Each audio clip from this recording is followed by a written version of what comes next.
After health workers, the elderly and those with comorbidities, essential workers, and the indigent community, it is now the turn of minors and the general public to get vaccinated against COVID-19. But is the supply enough to cover this population? Our Trisha Terada reports. President Duterte has given the green light to vaccinate the general population, including adolescents, in October as supply stabilizes. Details are not yet available, but Malacanang says the A1 to A3 groups will still be prioritized. Magkakaroon po tayo ng express lane para sa kanila. Pero ang importante lang, dahil nandyan na po ang supply at ang naging problema naman natin dati ay kakulangan ng supply, ngayong maraming supply, sisimulan na po natin ang bakunahan ng general population. The government urges parents to start enlisting their children for vaccination. Malacanang says once the master list is available, authorities will announce who will go first. As of September 28, more than 20.5 million people have already been fully vaccinated against COVID-19. Metro Manila is close to hitting the 80% population protection target. After NCR, Iloilo ranks second in terms of the number of fully vaccinated individuals. Vaccine czar Carlito Galvez hopes to raise full vaccination rate to 50% in key cities, while he expects Metro Manila to achieve population protection by the end of October. Another goal for next month is to increase inoculation with 500,000 to 800,000 doses administered daily. We will ramp up our deliveries. At least maka-reach po tayo ng 100 million by the end of the month so that we can open up more vaccination. Target na we will administer at least 55 million plus doses. The president appeals to those refusing vaccinations to change their minds. He says it's important for everyone to get vaccinated to sustain the gains in the fight against COVID-19. If they insist on refusing vaccination, the president says he may have to flex the state's power for public welfare. Not because we do not believe in your theory or belief or your religion, but because you are a carrier and a danger to society. Talaga pong merong kapangyarihan ng Estado na gumamit ng police power para itaguyod ang ikabubuti ng karamihan. No? Pero pagdating po dyan sa bakuna, antayin po natin dahil kinakailangan din natin ng pulisiya. In Davao City, Mayor Sara Duterte ordered the mandatory vaccination of city government workers. Those who refuse without valid medical reason may be suspended or expelled. The president seems to favor the same directive. So does Defense Secretary Delfin Lorenzana, who says 67% of ICU admissions and 84% of those intubated are unvaccinated. Trisha Terada, CNN, Philippines. Data from the National Task Force shows as of September 28, the country is close to receiving 70 million doses of vaccines. A huge bulk of the delivery is from the Chinese company Sinovac with 39 million doses, followed by U.S. drug maker Pfizer at nearly 11 million and British-Swedish firm AstraZeneca with nearly 9.6 million. The government set to announce before Friday whether it will retain Alert Level 4 in Metro Manila or lower it to allow more businesses to reopen. But hospital groups say it is too early to downgrade in the middle of the slow decline of COVID-19 cases. Our Tristan Odalo filed this report. Hospitals remain full, hundreds of COVID-19 patients still on the waiting list before being admitted, and lack of manpower. These are some of the indicators why the Philippine College of Physicians and Private Hospitals Association of the Philippines believe that downgrading Metro Manila's alert level is not yet a good idea. Hindi lang siya puno, no? Overflowing pa ang mga pasyente. Alert level 4, I think, to downgrade it, no, to alert level 3, I think that is too premature, no? Dahil hindi pa to, we need to be a little bit more patient para makita natin. Right now, hindi pa rin talaga bumababa yung trend, no? Ang mga hospitals, especially private hospitals, are still full. Mga doctors, talagang hindi nila sinasuggest na tayo mas lumuwag. No? Ayaw nga nila bumaba tayo sa level 3. While both groups acknowledge that there have been several improvements in the hospital situation compared to the start of the surge, like shorter waiting time for admission and more efficient patient management system, these are not enough to say that we can afford to ease restrictions, especially since some health workers have resigned from their posts.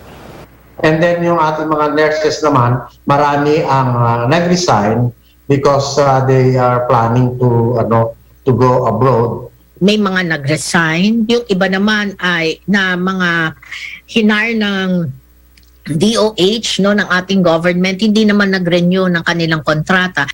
St. Luke's Hospital, on the other hand, says that while they are seeing fewer COVID-19 patients now in their emergency rooms, their ICU facilities remain full. The hospital says situation now remains fluid. Now, as of this moment, we have already rooms for our general nursing units, not the ICU. I would like to just inform everyone our ICU beds are still full. However, our moderate to severe patients, we can start admitting already. The health department reports that Metro Manila's healthcare utilization rate remains high. This means that despite lower COVID-19 cases, medical facilities are still full of patients. The health department says that they're carefully studying their data before making any recommendations on alert level change. So far, the business sector appeals to the government to downgrade the alert level system to 3 in order to allow more businesses to operate and to help the economy. Tristan Udalo, CNN Philippines. Fewer COVID-19 cases today because of low laboratory output. The health department recorded over 13,846 new cases with nearly 40,000 new survivors and 91 deaths. 7 laboratories failed to submit their data. The DOH also fixing technical problems with its data repository system called COVID Kaya. The agency says the server has reached full capacity. The Information and Communications Department looking into the system. Health officials guarantee this will not affect their assessment of the situation. They say this only affects the number of recoveries and deaths. Sa alert level system natin, ang metrics na ginamit natin ay yung dami ng kaso, no? That's one. And the second is the healthcare utilization. That's a different information system. When it comes to the case data, hindi siya naapektuhan kasi may access pa rin tayo sa CDRS, which is where we get the number of new cases, no? So nakakapag-compute pa rin tayo ilan ang bagong kaso ngayon, no? Ano yung 2-week growth rate, ano yung average daily attack rate. So it had no impact in the assessment. But the University of the Philippines COVID-19 response says the government still needs to polish some data, including contact tracing, hospital utilization, and status of infected medical frontliners. An official of a controversial firm supposedly breaks her silence days after a bombshell revelation at a Senate probe. Members of the media received copies of a statement from Pharmalee's communications arm. The email contained a screenshot showing that the statement was supposedly sent by Crizel Mago this afternoon. CNN Philippines cannot independently verify if the signed statement was made by Mago. Senator Richard Gordon said the Senate did not receive it. In the statement, Mago supposedly apologizes for going off-radar after a testimony that Pharmalee swindled government by tampering with the expiration dates of face shields procured using public funds. It said, or the statement said, Mago needed some time to think because she felt pressured by the Senate probe. The statement also read that Mago was never threatened by anyone from Pharmalee. It assured that Mago would continue to cooperate in the legislative inquiry. A lawyer of Pharmalee Director Lincoln Ong is crying foul, saying he is unable to contact his client, who is under Senate detention. Ferdinand Topacio says Ong is facing mental torture. Footage released by the Senate today shows Ong taking a morning walk in the Senate premises. Gordon earlier threatened to cite Topacio in contempt after the lawyer said the Blue Ribbon panel is turning into a kangaroo court. Is it written unless I woke up in Thailand this morning that you cannot criticize an institution or a public official? Last time I looked, that right was right there in the Constitution. So this is getting really ridiculous, and that only goes to show that they are a kangaroo court. And I will repeat this again. The Senate Blue Ribbon Committee, under the leadership of a Senator, Richard Gordon, is turning into a kangaroo court. It is a kangaroo court. Now, please, Mr. Gordon, if you have legal basis to cite me in contempt, please do so now. Gordon advises Topacio to instead try to help the Senate not be distracted by sideshows.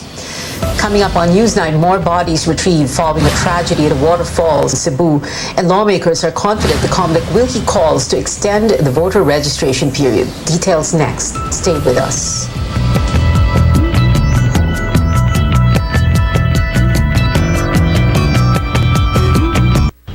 Nagsimula sa isang pangarap. Ako na po, ma'am. Ika'y tutulungang ibahin ang buhay na nakasanayan. Naka 24 months ka na sa pag-ibig. May panghulog na ako sa motor.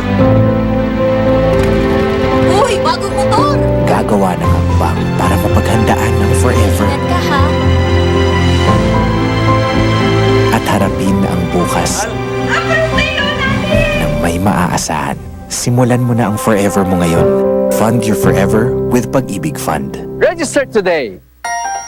Pogino! Dahil yan sa vet-approved Nutri-Chunks Coat Shine with active boost and prebiotics na pampalisto. Made with real salmon goodness and omega-3 and 6 for healthy skin and shiny coat. Kita naman, di ba? Listo, ganado sa Nutri-Chunks Coat Shine. Amid the darkness, look on the bright side. As the battle against COVID-19 continues, the fight for proper nutrition grows as more and more families lack access to healthy food. Knorr is no stranger to these health challenges. For over 2 decades, the food brand has championed proper nutrition for every Filipino and continued to do so, especially during these troubling times. Knorr has an important role to play in addressing the problem of malnutrition. Given our reach and our portfolio of nutritious and delicious products, we are in a position to make a real difference. Apart from educating moms and partnering with different organizations, Knorr has also remained true to its passion for good food by continually improving on their products to provide essential nutrients that will benefit the families that use them.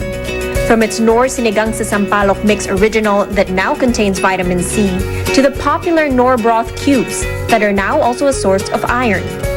Knorr's continuing innovation for positive nutrition is part of the Unilever Sustainable Living Plan. The company's mission is to provide a positive social impact in the markets where it operates. For more information, consumers can visit Knorr's website or follow Knorr Philippines on Facebook and YouTube. I'm Sam Tidwani, CNN Philippines.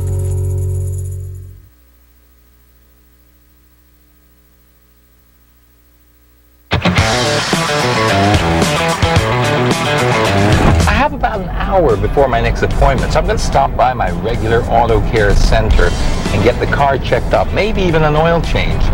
Here it is right here. Hi. Good day, sir. Welcome to Petron Car Care Center. Thank you very much. I just want an oil change, please. Sir, you go to Petron Engine Oil Rebex. You got it. What I love about Petron Car Care Center is to offer a full range of automotive repair and maintenance service, from lubrication, tune-ups, even tire and electrical maintenance and repairs. Any care your car needs is right in here, so it's hassle-free and convenient. Their outlets nationwide have highly skilled technicians who use state-of-the-art tools and equipment to keep your vehicle in tip-top condition. So expect expert solutions to your concerns and effectual service from their staff. So how's it going, Kuya? Good? With Petron's extensive range of internationally accredited lubricants, both mineral and fully synthetic, the Car Care Center over here, which is your automotive fluid specialist, is your one-stop shop for all your lubricants. Now, it's necessary to have checks and regular oil changes because this has a significant impact on your engine's performance. This is why it's so important to use quality engine oils that are designed to provide ultimate engine protection.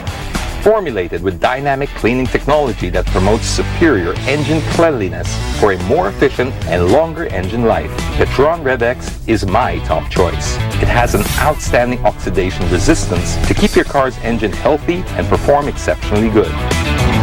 First-rate cleanliness, protection, and maintenance. It's all guaranteed here at Petron. Petron, may kasabay sa lakbay.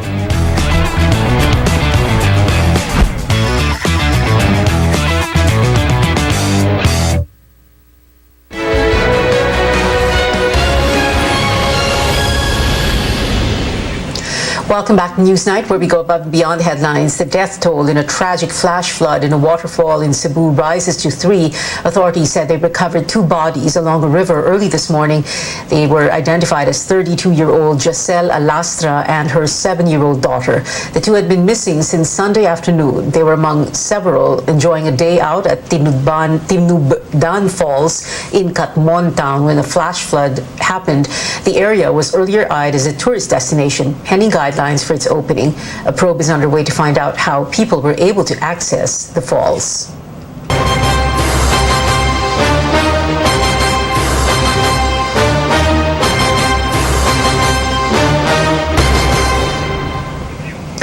Filipinos will likely have more time to register to vote in the May 2022 elections. Two lawmakers say the Commission on Elections has given assurances that a voter registration deadline will be extended from September 30th to October 31st. Senator Amy Marcos says the poll body's Deputy Executive Director for Operations informed her that the Comlican Bank will pass a resolution tomorrow extending the registration period. Marcos chairs the Electoral Reforms Committee. Surigao del Norte Representative Francisco Jose Matugas, who sponsors COMEX's budget, also confirming the adjusted deadline during plenary debates on the proposed 2022 National Spending Plan. COMEX spokesman James Jimenez earlier told reporters the poll body will likely grant an extension. It earlier rejected requests from lawmakers and various groups, saying a later deadline would delay preparations for the elections. COMEX plans to limit voters assigned per precinct to observe physical distancing, but first it needs to finalize the total number of voters to determine how many precincts will be needed. Meantime, Filipinos continue to crowd registration sites, still hoping to participate in next year's elections. George Quila shows us the situation at one site in Manila. People flock in this mall in Manila 2 days before the deadline of the voter registration. With the overwhelming number of people arriving, COMELEC Manila decided to accommodate those who arrived only until 8 a.m. Those who did not make it to the cutoff were advised to return the following day. Bigyan nila dapat ng mahabang oras na yung tao.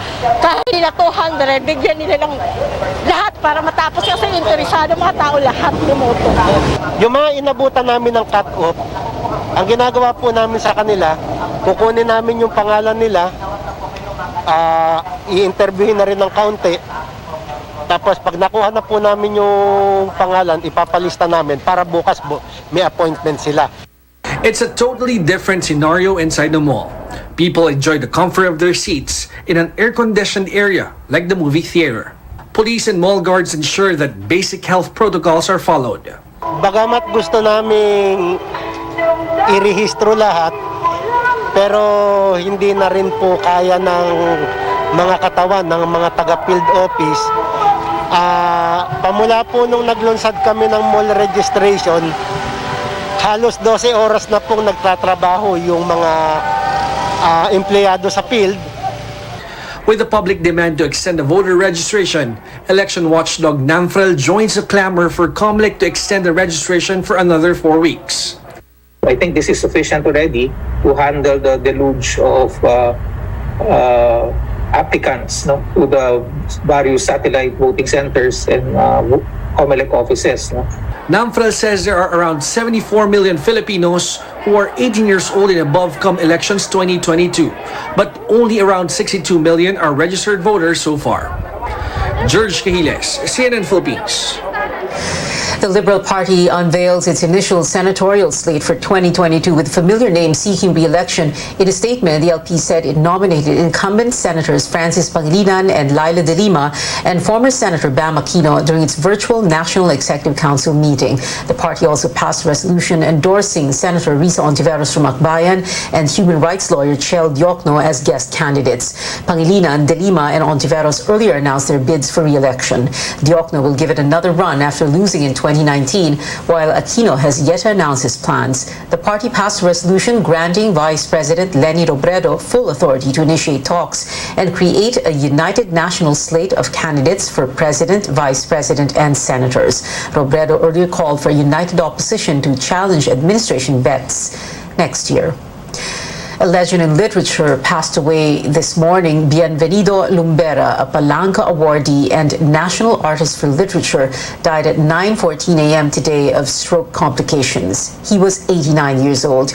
Tributes for the late poet and professor all over social media, from former students to fellow writers like Lualhati Bautista and Noel Ferrer. Ferrer says novena masses and a memorial will be held every 8 p.m. or 8 in the evening from today until October 6. Further details will be announced soon. Coming up on Newsnight, it seems Vice President Leni Robredo holds the key to rock band's reunion, and Korean boy group BTS will hit the concert stage in the U.S., its first in-person show since 2019. More details when we return.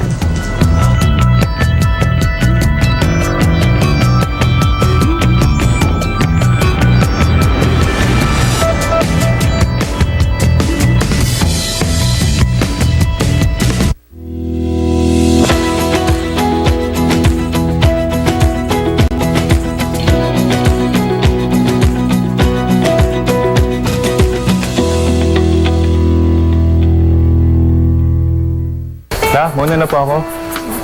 Okay, ingat po. Bye. Araw-araw, tayo ay hinahamon na mabuhay ng tapat at may integridad. Sobrang sukli. Dahil ang mapagkakatiwalaan sa maliit na bagay Miss, wallet niyo po. ay mapagkakatiwalaan din sa malaking bagay. Pero ang mandaraya sa maliit na bagay ay mandaraya rin sa malaking bagay.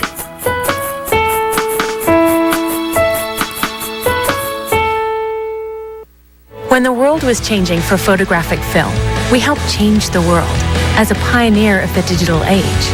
In healthcare, we're revolutionizing diagnostics by applying our AI technology. But why stop there?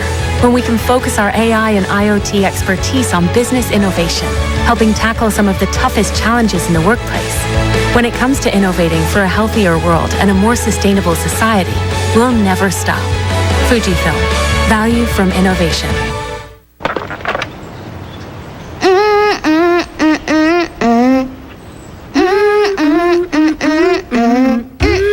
Introducing new Magnolia Mayo.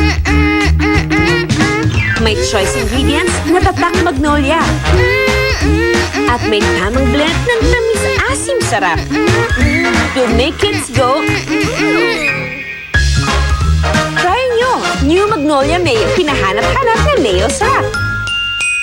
When it comes to heroes, kahit kailan hindi nagkulang ang Pilipinas.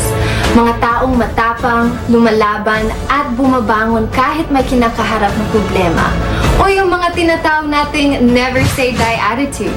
I'm Cristela Bello, your 2021 Ginebra San Miguel calendar girl, here to show you just how far a ganado sa buhay attitude can take you. Kaya samahan niyo akong kilalanin ng mga taong pwede nating pagkuhanan ng inspirasyon lalo na sa panahon ngayon. Here on Bagong Tapang Stories.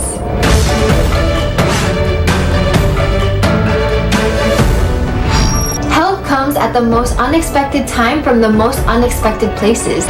And for filmmaker Peter Polillo, it came when he and his wife were struggling to survive during the pandemic. Dati, sunod-sunod ang makikitang commercials, wedding videos, at iba pa. Pero dahil sa COVID-19, he lost his source of income. Pati ang kanyang asawa na empleyado ng isang manufacturing company ay nawalan din ng trabaho.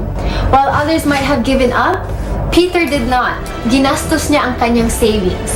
Binenta na rin niya ang kanyang kotse at camera equipment. Tinulungan pa si Peter ng kanyang boss na nagbigay sa kanya ng pagkakataong bumangon. Nagtayo siya ng isang milk tea business at within 2 months, 6 branches at 4 franchises na ang milk tea house ni Peter.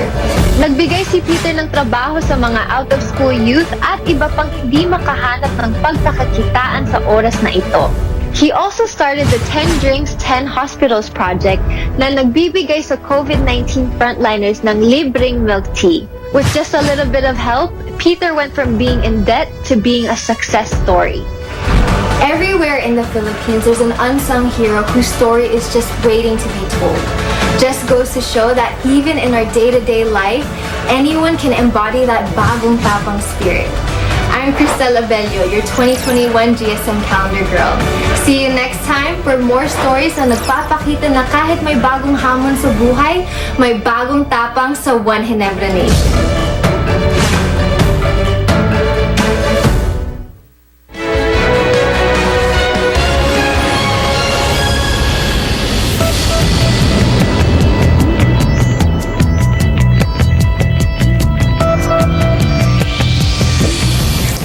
You're watching Newsnight. I'm Pia Ontiveros. San Miguel Corporation reiterates its commitment to provide sustainable and efficient public transport infrastructure amid claims that the Pasig River Expressway project will destroy the river's ecosystem. SMC President and CEO Ramon Ang says the company is holding consultations with various stakeholders and addressing all valid concerns. Ang refutes assumptions that Parex will do more harm than good for the Pasig River, citing the conglomerate's massive efforts to clean up the river system by allotting 2 billion pesos to remove 3 million metric tons of waste. He also rejects claims that Parex will worsen pollution. Ang explains the project's well-designed infrastructure will decongest cities, make trips faster and more economical, and help reduce air pollution caused by hours of traffic jams. He also clarifies SMC only had initial talks with master planner June Palafox's group and that no formal engagement has been reached yet. Now, for Eraserhead fans who are waiting for that long-anticipated reunion, you don't have to worry because there ain't no need to hurry. That is, unless you are Vice President Leni Robredo. Replying to a question on Twitter about the group coming back together, the OPM band's lead vocalist, Eli Buendia, said that it is possible if Robredo runs in the 2022 polls. Responding to a post about Buendia's tweet, Robredo shot an ambiguous reply of 3 runner emojis. Buendia later tweeted a disclaimer that his political opinions do not reflect that of other Eraserheads members. Filing for certificates of candidacy is set on for October 1 to 8. As of today, the Vice President has yet to announce plans to run in next year's elections. In entertainment, shortly after Inigo Pascual's casting in Fox's next musical drama, another Filipino will be part of the ensemble of an American series. Broadway star Lea Salonga is joining Pretty Little Liars, the original Sin, the remake of a 2010 hit TV program. She announced the news on her Instagram page, sharing that she will be playing one of the mothers on the show. Salonga is set to star as Elodie in the suspenseful reboot series, which will stream on HBO Max. And before we go, 7 K-pop icons are coming back on stage for their first online concert in over 2 years. BTS will perform at an in-person event in Los Angeles, California on November 27 and 28 and on December 1 and 2. But fans who can't make it to the face-to-face gig still have a chance to hear some of the group's newest hit singles live. The Permission to Dance on Stage online show will stream on October 24, over a month earlier than the physical production. It is 88 more days before Christmas, and that is it for now. Thanks for watching. I'll see you again at 7 for News.ph. I'm Pia Ontiveros for Newsnight, where we go above and beyond the headlines.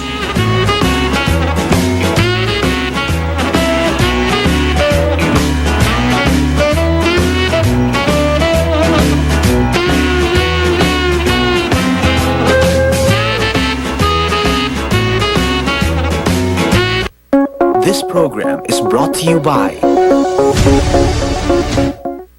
This program is brought... DXKS.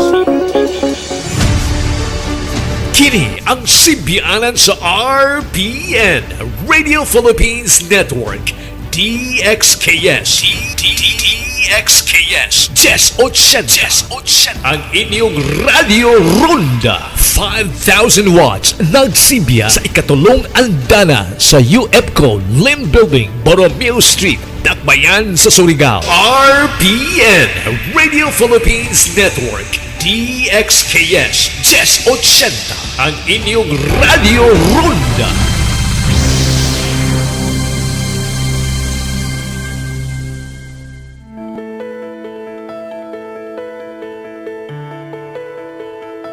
Experts say more than 65% of people around the world are lactose intolerant. This means they're unable to digest the sugar in milk and other dairy products, which is known as lactose. Now, as a result, individuals with this condition experience cramps, bloating, nausea, and even diarrhea, which are mostly harmless, but they can be very uncomfortable and inconvenient. On the program today, we'll find out how lactose intolerance can be managed. I'm Dr. Freddy Gomez, and you're watching MedTalk Health Talk on CNN Philippines.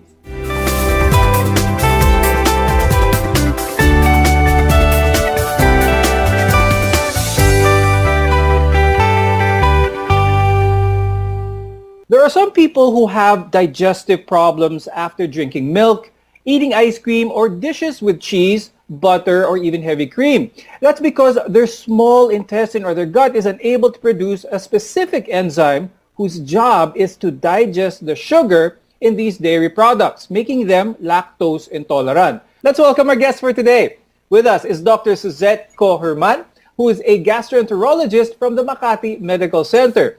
Also with us is Ma'am Juvie Martillo C., who is the Chief of Clinical Nutrition and Dietetics at the Asian Hospital and Medical Center. Our topic for today, lactose intolerance. I'm sure marami sa ating mga Pilipino ang nagtataka kung bakit hindi masyado maganda ang reaction nila when it comes to milk, mga gatas, or milk products for that matter. I'll start the discussion first with Dr. Suzy. Pag-usapan natin what are the warning signs of this condition? Anong pwedeng maramdaman ng ating mga viewers if they are lactose intolerant? Usually, they develop mga gastrointestinal symptoms like they can have abdominal pain, usually crampy, no, parang kinakabagan. Some patients can develop nausea, vomiting, or frequent burping or flatulence. And these usually are noted after ingestion of milk or milk products. But Dr. Suzy, how quickly does one experience these symptoms after consuming dairy products? Pwede ba itong ma-misinterpret as food poisoning? Patients who have lactose intolerance can develop the symptoms around 30 minutes until around 2 hours after eating the dairy products.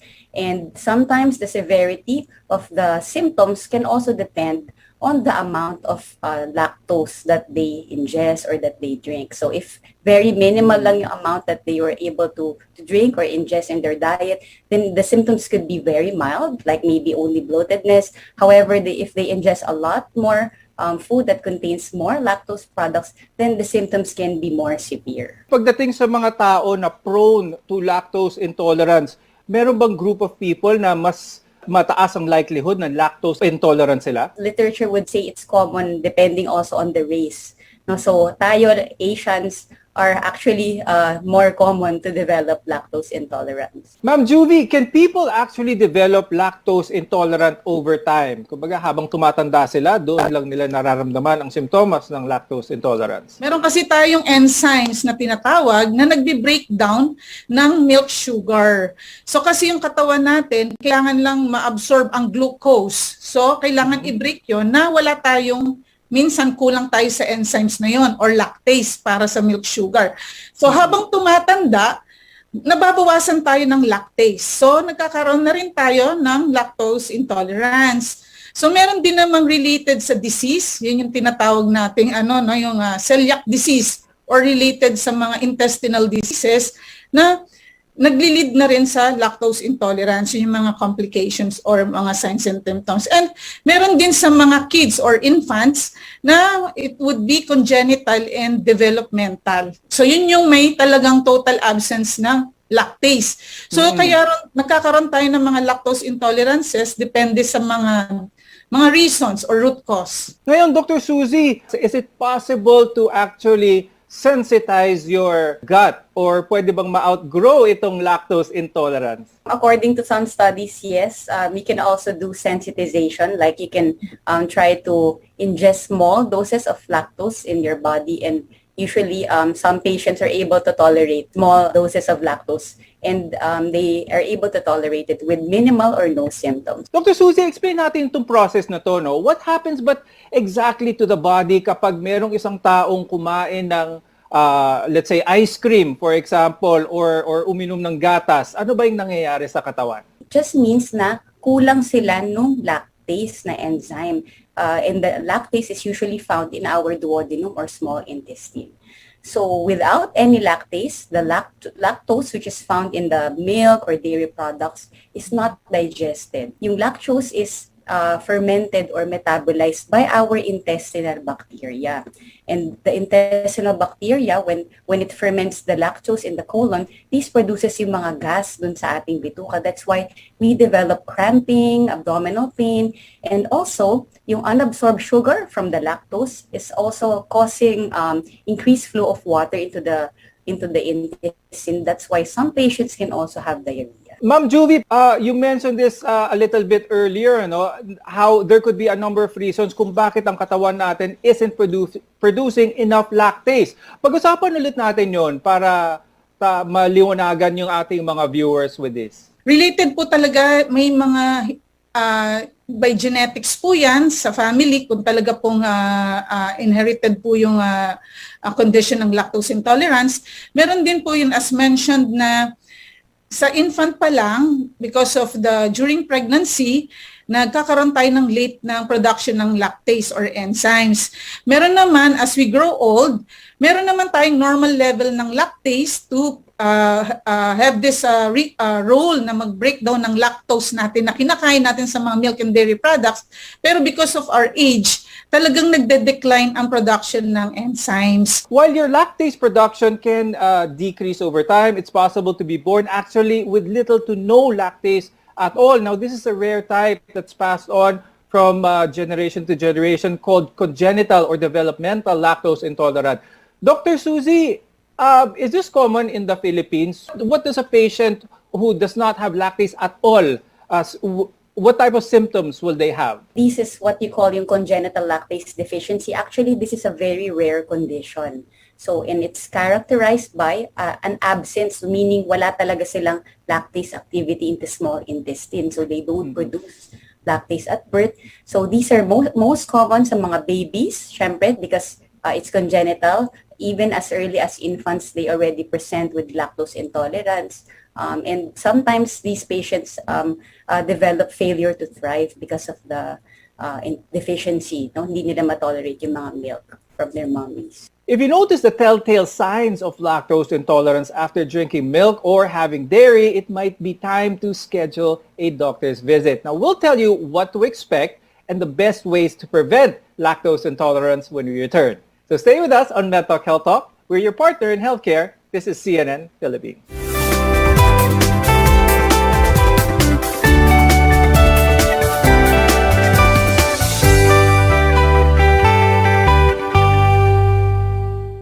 Kini nga oras hatod kanado sa GFMQ Marketing. Ang tigama og tigapod-apod sa Paragis Bila-Bila Plus Herbal Capsule, Paragis Bila-Bila Liniment Oil, Charming Beauty Soap og Charming Kojic Soap.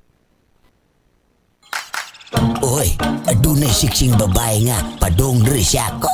Akong taghuyan be, ani Tagaagin ako din he, imo jud kong taghuyan ba? Sexy manggod kayo ka. Syempre. Ayay. Kadali lang. Sakit na sa kong tiyan, oy. Adunay Paragis Liniment Oil, haplasi ka na. Ha? Paragis Liniment Oil? Paragis Bila-Bila Herbal Liniment Oil. Sakto kini og sangkap herbal nga makatabang gayod sa pag-alim sa imong balatian. Kapitan. Why nagsakit akong tiyan? Salamat ha. Paragis Bila-Bila Herbal Liniment Oil. Dili na ka mag-agwanta pa. A quality product of GFMQ Marketing. Alang sa mas baskog ug mas maayong panglawas, gamit na sa mas epektibo ug mas gipakusgan nga Paragis Bila-Bila Plus Herbal Capsule ug Paragis Bila-Bila Liniment Oil, mga gama sa GFMQ Marketing. Kaysa Paragis Bila-Bila, dili na ka mag-agwanta pa. RPN Radio Philippines Network, Radyo Ronda DXKS Surigao, member kapisanan ng mga broadcaster ng Pilipinas.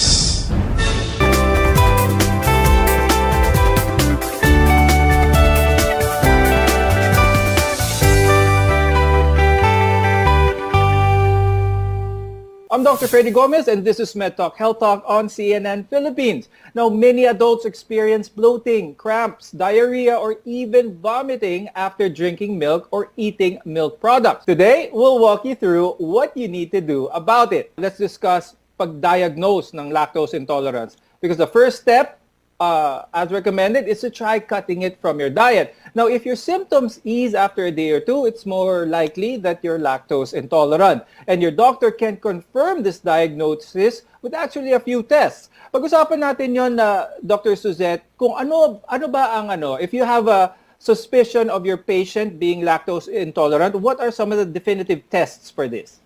You do the hydrogen breath test. So you take it after an overnight fast. So you do it in the hospital. This is a non-invasive test. So ang gagawin is when you go to the hospital after fasting, you're given 25 grams of lactose and then you swallow it with water. And syempre, if you cannot tolerate the lactose, then I mentioned, diba, yung bacteria in the colon will be able to digest the lactose in the colon and they will be producing yung mga gas. And these gases will be detected in the patient's breath when they do the hydrogen breath test. Today, there's actually no cure available yet for lactose intolerance, but it is managed pretty easily. Your amount of food and drinks that contain lactose can actually help. Pero, Ma'am Juvie, pag-usapan natin yon. Healthy ba sa diet ng isang tao na tanggalin ang lahat ng lactose or mga milk products? Is it healthy to eliminate from their diets completely?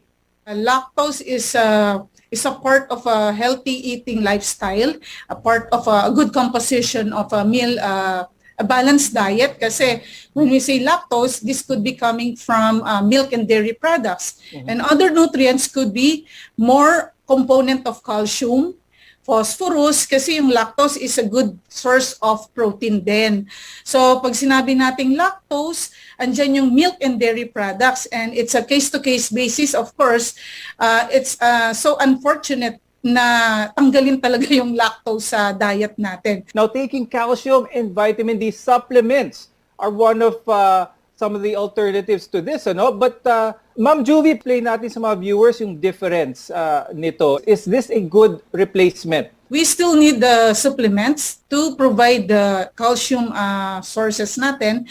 But it's, of course, with a good endorsement or collaboration with the gastro, we really identify that what would be the best that we can give to the patient. Kasi as we really nire-reserve namin yung as possible na pwede naming ibigay sa patient.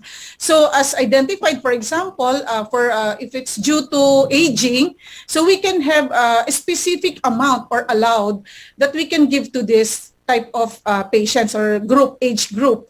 But if it's related to a diseases, there would be a consideration of supplements, calcium supplements or other nutrients para lang ma-maintain yung function natin sa body or balance. Kasi if we don't give enough supplements, may lack of, we will have our nutrient deficiencies naman. Now, I'd like to ask Dr. Suzy, on the extreme end, can someone who is lactose intolerant be the explanation for any mood changes, any fatigue that they feel in their daily lives, symptoms that may not immediately make them think that it could be due to lactose intolerance? Can it reach this point? If you have lactose intolerance and you're not able to absorb yung mga other like calcium in the milk, then or vitamin D kulang din. So severe vitamin D deficiency can also cause yung mga mood changes, depression, mga ganyan. And yun, low calcium can also cause yung mga poor bones. So yes, so maybe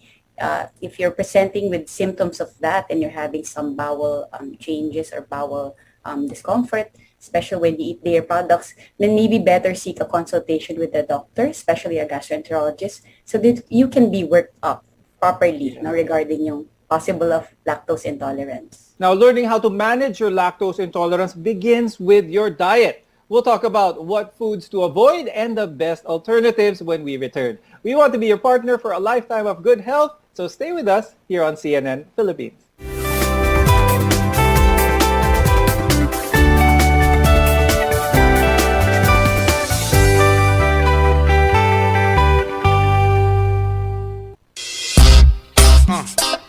Maayong balita sa tanan sa atong panginahanglan sa panimalay, mga gamit, ingon man mga dekorasyon, pwede na natong mapalit diha sa Wellington Bazaar.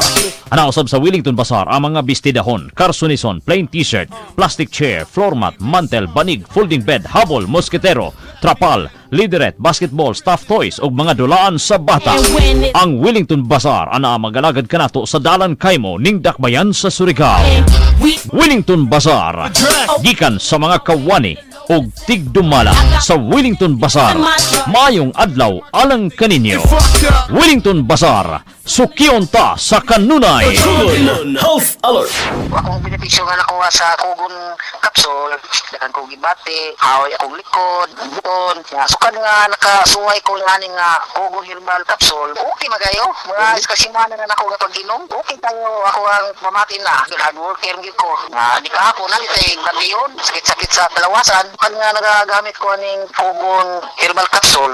Okay magayo. Ako na lang yung ipadayonan. Sobra semana na yun ako nagagamit ko ani. Mayo man ang alibyo, mayo resulta. Timani, basta kugon, lawas mo, bas kugon. Dagan salamat maing adlaw kanatong tanan. ang Riverside Parts Master Incorporated na sa ilang bagong location sa Dalan, Burgos ning atong syudad. Mahimo niyong tawagan sa telephone number 231-7478 or 826-3663. Mga produkto nga inyong mapalit, genuine, Makita Power Tools sama sa planer, drill, grinder, Triton paints, construction supplies, angle bars, flat bars, GI pipes, automotive spare parts, Firefly electrical devices sama sa switches, bulbs ug outlets. Adto ang Riverside Parts Master Incorporated sa ilang bagong pwesto sa Dalan, Burgos ning syudad. Makahangyo ka o makabarato pagyod diha sa Riverside Parts Master Incorporated. RPN Radio Philippines Network, Radyo Ronda DXKS Surigao, member kapisanan ng mga broadcaster ng Pilipinas.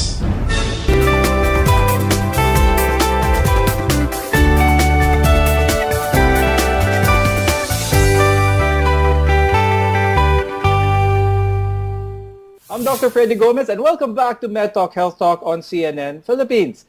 Now, lactose intolerance is a condition most adults have to live with.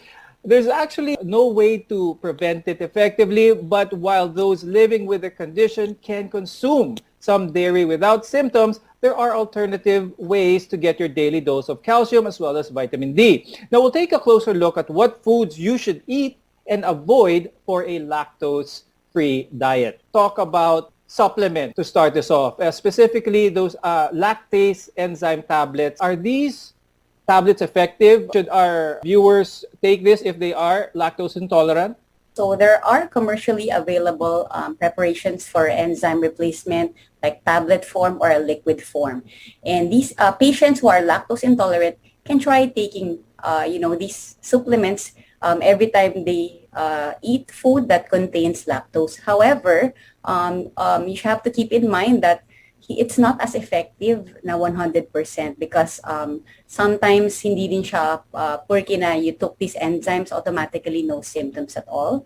The effectivity of these supplements would also be dependent on the acidity of the stomach. Sometimes if your stomach would be too acidic, then sometimes it cannot work completely.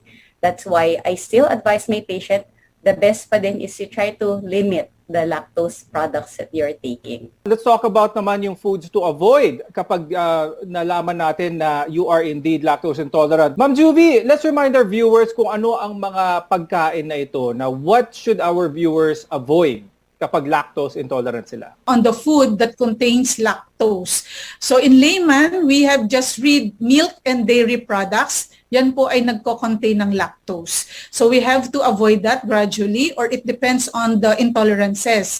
Mm-hmm. And also we advise the other consumers or patients to read properly the food labels that they want to buy in the grocery. Yes. So check on ang basic lang po sa mga packaging, nakalagay ay lactose-free. So that means it doesn't have lactose. Now, if diagnosed with lactose intolerance, you need to make an active effort to get enough calcium as well as vitamin D. Now, we mentioned that supplements are a safe way to get them, but there are many healthy foods rich in these nutrients as well.